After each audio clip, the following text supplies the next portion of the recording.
Greetings, people of Earth. Welcome back. My name is Jax, and Merry Christmas. Happy holidays. Happy holidays to anybody who celebrates. If you celebrate any kind of holiday tradition at the end of December or any time in the year, a very happy holidays. Today, we're talking about gay Christmas and surviving traditional holidays. So, as you know, being gay has become somewhat socially acceptable in the West, at least, or in Canada, where I am, in England, in the United States. Places like this, we have seen quite a progression of gay rights. Obviously, there is a lot to still do. There is a lot of work still to be done, but leading with love and working every day to make it better is awesome. However, once a year, we come to quite a traditional time of year. Depending on your cultural upbringing, in my case, Christian, Christmas, Easter, those sorts of things. These traditions are rooted in religion, and oftentimes they're rooted in religions that don't necessarily accept LGBT attitudes and perspectives very well.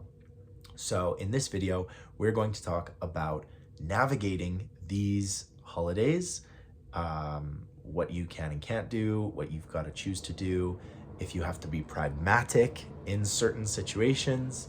We're going to talk about it all. We're going to start with, and I'll just say quickly, my perspective is completely Christmas. I'm sorry, I'll be using Christmas as my experiential lens, and that doesn't mean that there aren't other holidays available. There aren't other traditions that are deeply impactful and important to other people, but all I got to work with is Christmas. So this is going to be my advice to people about Christmas, but feel free to put in anything that you believe, that you were born into, that you ascribe to, that you've chosen to celebrate and enjoy.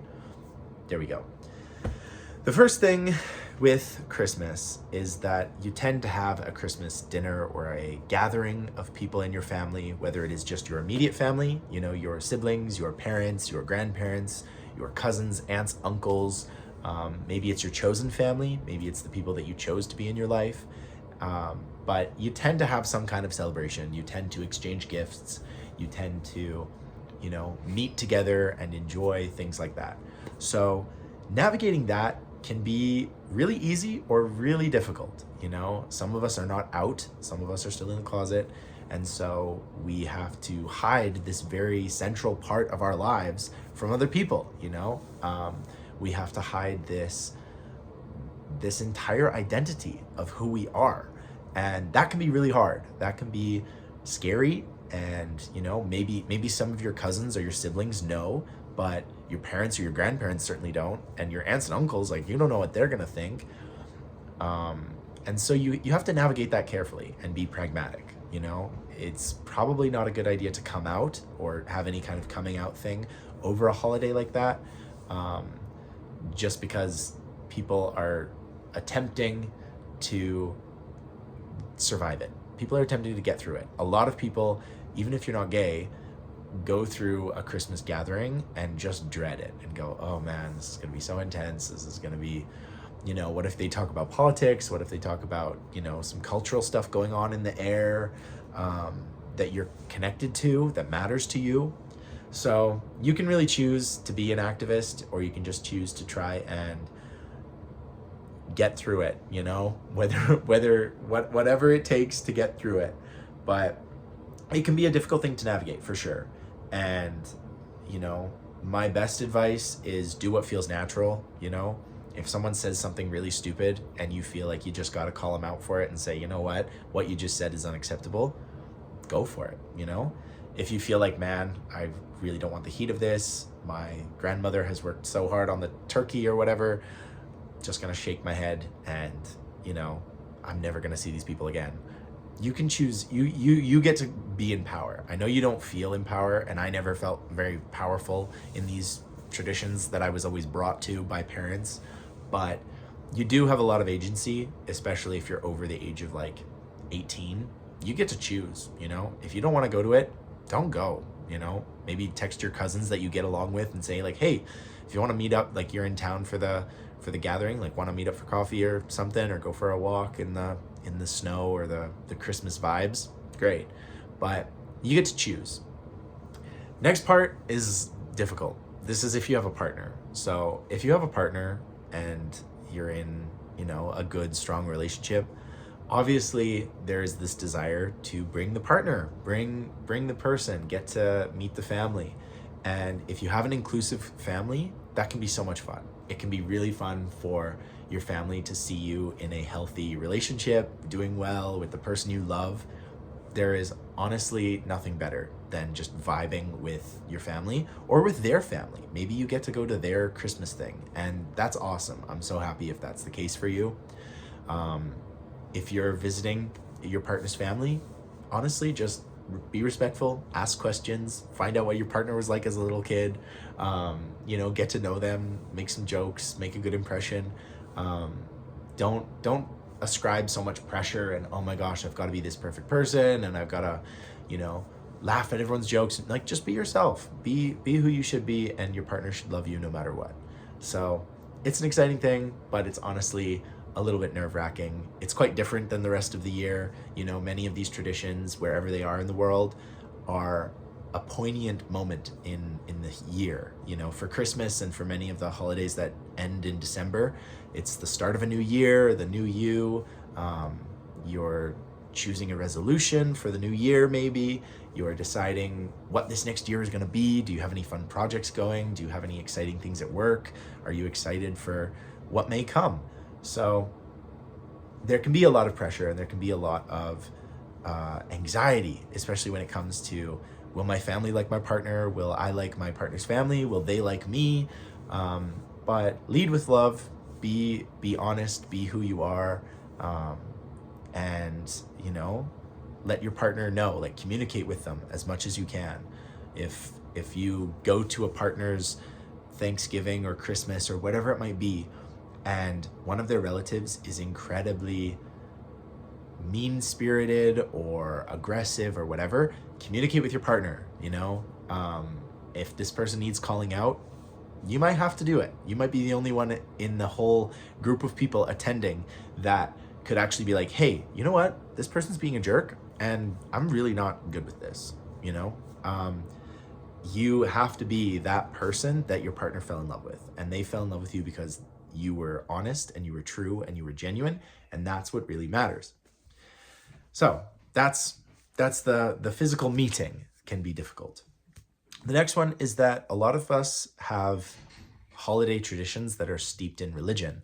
And so some of us end up going to church. Some of us end up going to mass or having a prayer or a time of reflection that is religiously oriented. And for a lot of us, that can be difficult because we might have a difficult relationship with religion in general. You might have felt a lot of pressure or difficulty, or in all honesty, the church could have been one of the sources of real anxiety and strife growing up in your life. And I'm really sorry if that's the case. But like I said before, now as an adult, as a young adult, as a older person, you get to decide your relationship with it. So if you have family members who are insisting that you go to church with them, and it's a place that you don't like, you don't feel safe, you don't feel good in there, you feel like you're being judged, don't go. Just put your foot down and say, sorry. You might love your family, but you do not have to go to church for them. You do not have to encourage that kind of thing. And it might be a good time to explain to family members that, no, actually, the history with this church, that church, whatever it might be, with who I am, is not a good one. And I don't have the same experience that you do, and I never will. So I'm sorry, but this is a hard line for me. And that's totally fine. There's nothing wrong with that. So that's another difficulty. I've talked about chosen family before, but there is nothing wrong with deciding that your family that you're going to spend the holidays with are chosen. They're not blood relatives. They don't need to be. They absolutely do not need to be. Many of us, and it's very unfortunate, but many LGBT people have experienced, coming out and then family saying, you know what, I don't want anything to do with you. And it's heartbreaking. It's really difficult to deal with. It takes a lot of self-reflection and confidence to get over a loss like that. You're essentially losing these people because they don't like who you are, but you were made this way. You do not need to change in any way, shape, or form. You were perfect the way you are. And finding a community outlet that, is the people you want. Host your own Christmas. Find people in your life who are also not involved with family or friends, and do a friend Christmas, a friend Thanksgiving, a friend Hanukkah, whatever it might be that you would like to celebrate. There will be people out there who have unfortunately experienced the same thing that you have, but are wanting that connection. They're wanting that tradition. I know in the gay community, we vilify traditions a lot, and we say stuff like, well, traditions are rooted in patriarchal control and blah, blah, blah, blah, blah. Yeah, sure they are. But some of them are fun. Like, that's just the root of it. Some of them are fun. It's fun to get together with people you love and joke and have a good dinner. Maybe you dress up. Maybe you have an Oscar watching party. There's a million ways that you can start and set traditions and holidays that you care about with the people you care about. I've thought for a long time that if you dread going to Christmas every single year, maybe build your own, do your own thing. After one set of grandparents passed away, we no longer sort of got together on holidays with this particular side of the family. And we made an effort to build new traditions, new holidays that were really fun and worked for us, worked for our schedules. So there's nothing wrong with that. You really have to make it how you want it. And if you can do that with a partner or with some friends, maybe some extended relatives who do accept you and who love you for who you are no matter what, go for it. That's exactly what should happen. And you'd be surprised at how many community outlets there are.